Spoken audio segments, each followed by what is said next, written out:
Et nous vous remercions pendant ces 2 ans que nous avons passés sur la chaîne de Facebook. Vous avez été nombreux à nous regarder, à commenter, à liker et à partager. Soyez bénis et que la grâce de Dieu, la faveur de Dieu soit toujours multipliée dans vos vies au nom de Jésus-Christ. Et nous avons commencé une série le mois passé, nous avons commencé une série sur l'orgueil et ce mois, nous continuons dans l'humilité. Et en ce jour, la Bible dit dans Jacques 4, le verset 6, la Bible déclare, il accorde au contraire, mais il donne une plus grande grâce. C'est pourquoi il dit, Dieu résiste aux orgueilleux, mais il donne la grâce aux humbles. Il donne la grâce aux humbles. Donc ici, c'est quoi? On voit que Dieu donne une aide imméritée aux personnes qui sont humbles.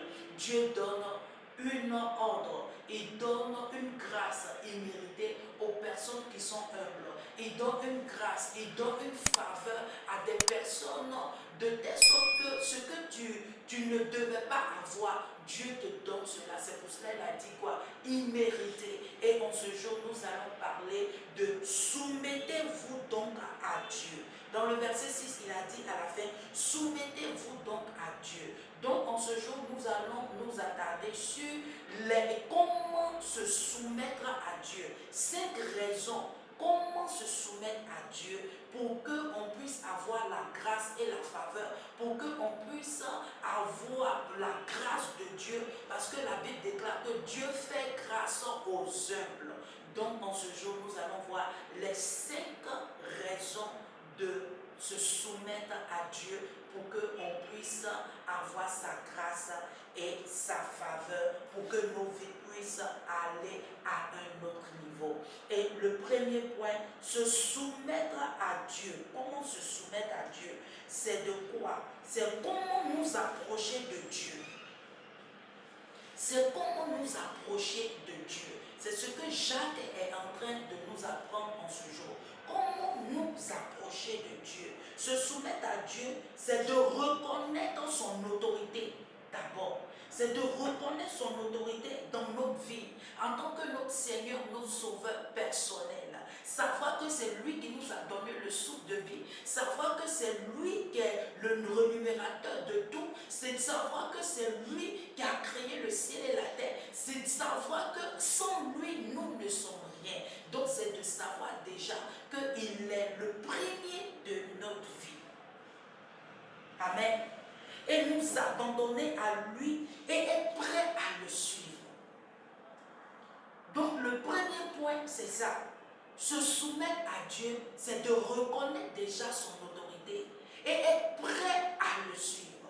Le deuxième point, c'est de résister au diable. Quand on dit résister au diable, c'est quoi? C'est parce qu'il y a des fois, il y a des situations qui se retrouvent au-devant de nous. Par exemple, le vol, par exemple, le mensonge. Par exemple, il y a des situations qui se retrouvent au-devant de toi que l'ennemi veut te mettre dans ces situations-là pour voir si réellement tu es attaché à Dieu. Donc, le deuxième point, tu dois résister à toutes ces tentations-là et fuir devant toutes les tentations que l'ennemi va mettre au-devant de toi. Le troisième point, c'est quoi? C'est de nettoyer notre main et notre cœur. Nettoyer notre main, notre cœur, c'est-à-dire que nous devons mener une vie pure, nous débarrasser du péché, rechercher la pureté de Dieu et non nos désirs. C'est très important qu'on puisse rechercher la pureté de Dieu. C'est très important qu'on puisse rechercher le désir de Dieu et nous-mêmes nos désirs. Parce qu'il arrive des fois qu'à force de rechercher même nous-mêmes nos propres désirs, nous-mêmes nos propres besoins, nous-mêmes nos propres choses, on arrive à dévier de la voie de Dieu et de telle sorte que nos mains se salissent, nos cœurs se salissent. Il y a beaucoup de choses qui arrivent, qui se salissent au lieu d'être purs devant Dieu. Alléluia. Par exemple, je donne un exemple. Tu es une jeune fille. Normalement, la Bible dit quoi? Que tu dois te garder jusqu'au mariage.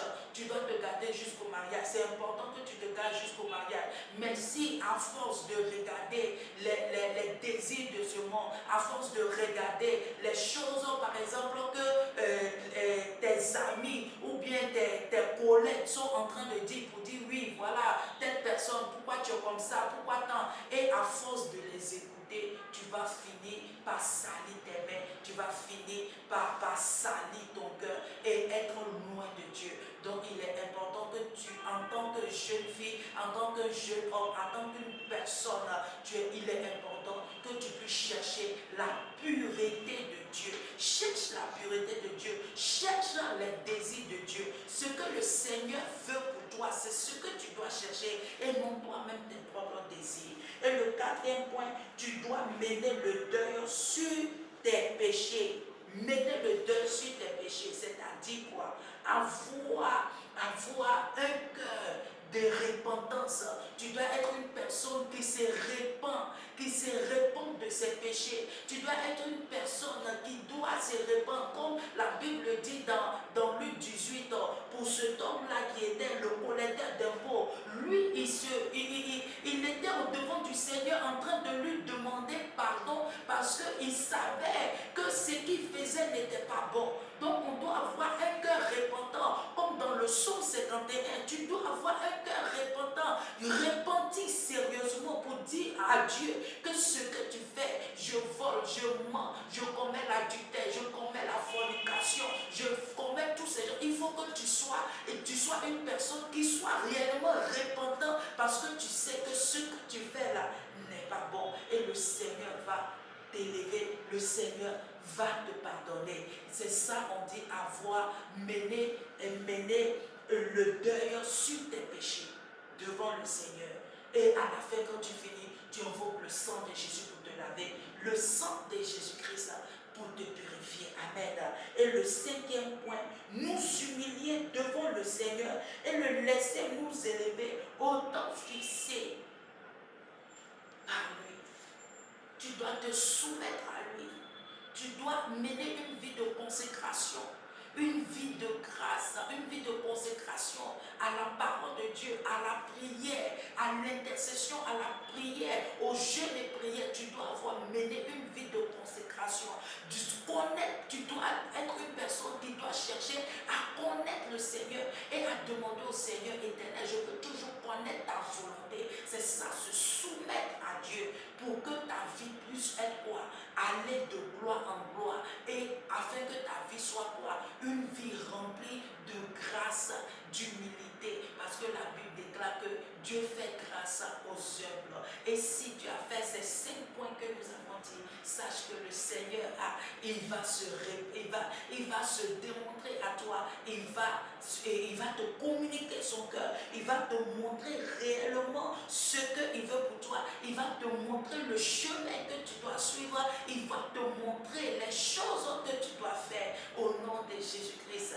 Et si en ce jour tu nous suis et tu es une personne, par exemple, tu as besoin de la grâce, de la faveur de Dieu, tu vas dire Seigneur, aide-moi à me soumettre à toi, aide-moi à me soumettre à toi, papa, parce que la Bible déclare que tu fais grâce aux humbles au nom de Jésus-Christ. Seigneur, aide-moi à me soumettre et à mettre les 5, Seigneur, principes là en action au nom de Jésus-Christ. Que je sois une personne qui ait un cœur répondant sérieusement au nom de Jésus-Christ. Et si tu as fait cette prière, sache que le Seigneur, il t'a déjà écouté. Et si tu veux donner ta vie à Dieu, sache que le Seigneur, il est déjà là et il t'a déjà à ta porte. Et tu vas répéter après moi, tu vas dire Seigneur Jésus, je viens à toi tel que je suis. Je sais que je suis un pécheur. Éternel, pardonne-moi de tous mes péchés. Pardonne-moi de toutes sortes d'orgueil.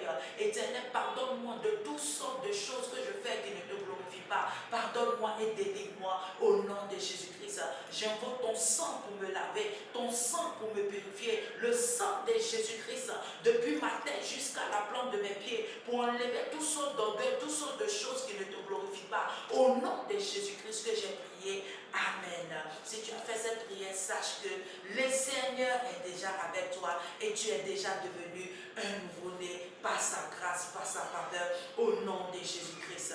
Et en ce jour-ci, si tu es là et tu es une personne, tu es malade, depuis ta tête jusqu'à la plante de tes pieds, je déclare au nom de Jésus, tu vas prendre autorité, tu vas dire, par les maîtres reçus de Jésus-Christ, je suis guéri au nom de Jésus-Christ. Donc depuis ma tête jusqu'à la plante de mes pieds, je déclare la guérison au nom de Jésus-Christ. Toute plante que l'Éternel n'a pas plantée est déracinée, jetée au feu au nom de Jésus-Christ. Merci pour la guérison dans mon corps. Merci pour la restauration. Merci pour la restauration de mes cellules. Merci pour la restauration de mes cellules. Merci pour la restauration de mes membres. Merci Seigneur pour tout ce que tu fais. Sois célébré, sois magnifié en ce jour. Au nom de Jésus-Christ que nous avons prié. Amen.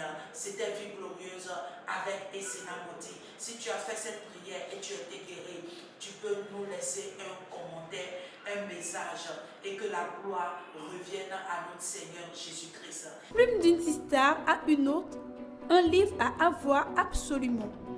Plume d'une sister à une autre est disponible sur notre site web essenamotministries.com et dans toutes vos librairies. Contact 07 08 84 59 01 05 05 40 92 73.